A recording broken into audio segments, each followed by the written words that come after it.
Hey guys, in this video, I will show you how to fix controller not working in Steam. Alright, so let's begin with the video. So this is the updated version. So what we want to do is click on Steam here from the top left.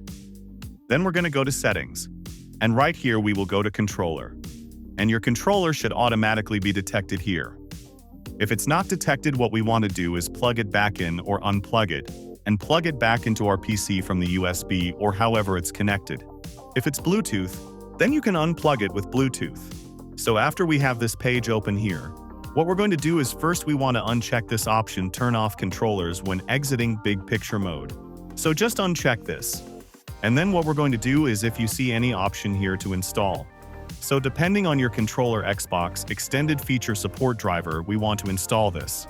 So if you see anything here, just click on install and let it be installed.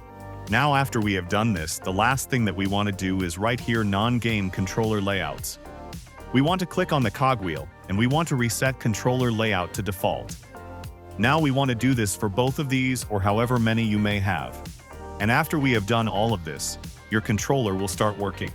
So that's basically how you can fix controller not working in Steam. So that's all for this video. Consider subscribing if you find it helpful. And I'll catch you in the next one. Thanks.